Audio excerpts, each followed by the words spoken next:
Channel 24 প্লাসে সবাইকে স্বাগত জানাচ্ছি। আপনারা জানেন বাংলাদেশে বিগত কয়েক সপ্তাহ থেকে যে থমথমে পরিস্থিতি বিরাজ করছে, সেইখানে অনেক তাজা প্রাণ আমরা হারিয়েছি। আপনারা জানেন কোটা সংস্কার এর দাবি এবং সেই দাবি থেকে আন্দোলন এবং আন্দোলন থেকে একটি বীভৎস বাংলাদেশ দেখেছে এই দেশের সাধারণ মানুষ। তার পরিপ্রেক্ষিতে আপনারা জানেন গত 20শে জুলাই শনিবার বিকেলে নারায়ণগঞ্জে যে মা হাসপাতালে দুর্বৃত্তরা হামলা চালিয়েছিল, সেইখানে আগুনে পুড়ে মৃত্যুবরণ করেছেন সিলেটের বিয়ানীবাজার উপজেলার চারখাইয়ের এক যুবক। আমরা ওনার বাবার সাথে কথা বলবো। সেই ছেলে কিভাবে মারা গিয়েছিলেন, ওইখানে উনি কি করতেন সেটা জানার চেষ্টা করব। আপনার নামটা বলুন। আমার নাম তকলিসুর রহমান। আপনার ছেলের নামটা কি? সোহেল আহমদ। বয়সটা কত? বয়স 21 বছর। ওইখানে কি করতেন? কেন গেছিল তো খাজো খাজো কি কাজ করতেন? টাইসের কাজ। টাইলসের কাজ। টাইসের কাজ করে। কি হয়েছিল আপনারা? কেন তো টাইসের কাজ তো আমার তো ফ্যামিলি চালা হিসাবে তো কাজ না করলে তো চলতো না। এই ফ্যামিলি চালাইতে গিয়া তো মনে করো কাজকর্ম করা লাগবো, ওই হিসাবে তো গেছে এখনো গিয়া। ওই দিন কি হয়েছিল? এদিন তো মানে ও তারা আগুন খারা লাগাই দিছে, তলে আগুন লাগাইয়া তোরে উপরে তো তারা আগুন লাগাইছে, তো আগুন লাগানি দেওয়া তার বারণের কোনো সুযোগ সুবিধা পাইছে না। গেটও লাগাই দিছে, আর গেট লাগানোর কারণে তারা বাড়াইতে পারছে না, না বারণের কারণে তো তারা অনফড়িয়া মরছে কয়েকজন। আপনারা খবর পেয়েছিলেন কখন? আমরা খবর পাই আছি রবিবারে সকালে। রবিবারে সকালে। রবিবারে সকালে ফোন দিয়ে আর মানুষ কইছে যে এক বিল্ডিং আগুন লাগিওয়ালা মানুষ মারা গেছেন কিছু, আর তোমার ছেলেরে ফাইয়ান না। লোকে যারা আছে এরা কইছে তোমার ছেলেরে ফাইয়ান না ও পর্যন্ত। এগুলা তো আমরা তো এ তো মানে পরিবারের বড় ছেলে, এ ফ্যামিলি চালায়, এত ফ্যামিলি চালায়, ফ্যামিলির সব দায় দায়িত্ব তার উপরে বা তার উপরে। আর তোমার ফ্যামিলি চালার কোনো মানুষ নাই, হেও চালায়। আমিও রোগী মানুষ, অসুস্থ, 9-10 বছর কোনো কাজকর্ম করতাম পারি না। 9-10 বছর হয়ে গেছে কোনো কাজকর্ম করতাম না। অপারেশন, আমার পেটে 2টা অপারেশন, ওই সময় কোনো কাজকর্ম করতাম পারি না। আপনার কোনো কথা থাকলে বলতে পারেন। আর ওগুলা তো প্রধানমন্ত্রীর কাছে ওই আর যখন প্রধানমন্ত্রীর সহযোগিতা করতে আমারে, আর যতটুকু পারেন সহযোগিতা করতে। আর আমার তো ফ্যামিলি চলতো না, চললে তো আমার ফ্যামিলি তো এগুলাক অস্থিরতার উপরে আছে। আর ফ্যামিলির তো আর রোজগার হওয়া দিয়ে তো গেছে কি, আর তোমার ফ্যামিলিগুলো চলা বড় কঠিন সমস্যা দেখা দিছে। আপনারা শুনলেন দুর্বৃত্তদের আগুনে নিহত 21 বছরের এক যুবকের বাবার কথা।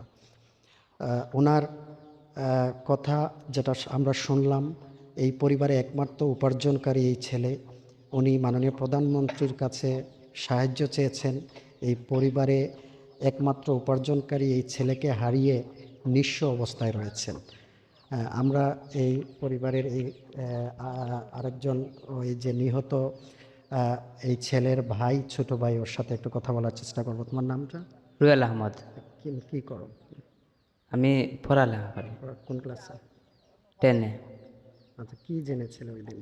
এদিন জেনেছি আমার ভাই যে লগে আসলো, এ ফোন দিছে, ফোন দিয়া করতে ওলা তোমার বাইরে তুকাইয়া পাওয়া যান না রবিবারে সকালে। আমি বললাম উঠিয়া তুকাইয়া পাওয়া যান না, তে তুমি দেখো বালা চ্যানেল লাগাও, হয়তো কিমান খানো আসেন। মানে আমি বাদে হয়েছি 12 নি আমার ভাই বলে না 12 না, তাও জানি না। ও পর্যন্ত শেষ। লাশ কখন আসছে? লাশ হয়েছে সোমবারে রাইত হয়েছে লাশ। আসসালামাইকুম, আমি মাহমুদ হোসেন হিব্রু। বিগত কোটা সংস্কার আন্দোলনে যখন বাংলাদেশ একটি বিভীষিকাময় রূপ ধারণ করে জামাত বিএনপির অগ্নিসন্ত্রাসের বলি হয়ে বিয়ানীবাজার উপজেলার চারখাই ইউনিয়নের 7 নম্বর ওয়ার্ড কাকুরার একজন শ্রমিক নারায়ণগঞ্জ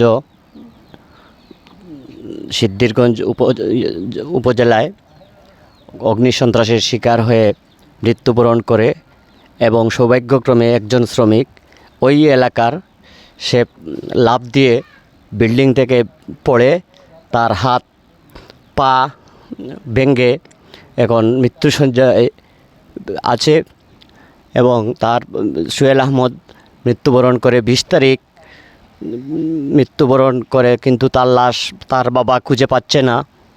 তাই 3-4 দিন পর তার লাশ উদ্ধার করা হয় ওই বিল্ডিংয়ের অগ্নিদগ্ধ অবস্থায় এবং রাত আনুমানিক 10টার দিকে এলাকায় নিয়ে আসা হয় এবং তার পিতা একজন দিনমজুর ছিল এবং তখলিসুর রহমান, সে এখন অসুস্থ অবস্থায় ঘরের মধ্যেই আছে, কোনো কাজকর্ম করতে পারে না এবং ওই ছেলেই ছিল ওই ঘরের একমাত্র অন্য সংগ্রহকারক।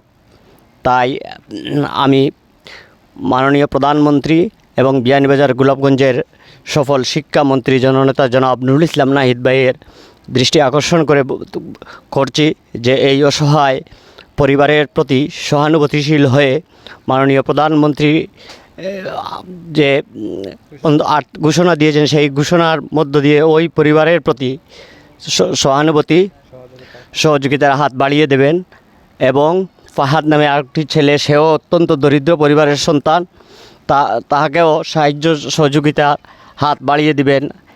আমরা এলাকাবাসী কৃতজ্ঞতা প্রকাশ করছি যে মাননীয় প্রধানমন্ত্রী এই বিভীষিকাময় পরিস্থিতিকে অনুকূলে নিয়ে এসে যেভাবে মানুষের কাছে যেই অসহায়ত্ব মানুষের পাশে দাঁড়িয়েছেন, সেই ধারাবাহিকতায় সোহেল আহমদ এবং ফাহাদের পরিবারেরকে আর্থিক অনুদান সহায়তা দিতে আমরা আকুল আবেদন জানাচ্ছি এবং তাদের পরিবারের অত্যন্ত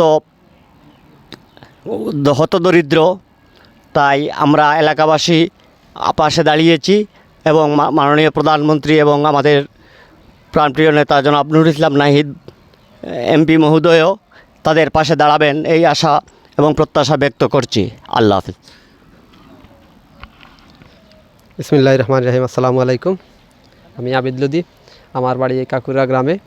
তো সোহেল আহমেদ নামে গত 20 জুলাই ঢাকা নারায়ণগঞ্জের সিদ্ধিরগঞ্জ থানার আওতাধীন একটা বিল্ডিংয়ে কাজে ছিল।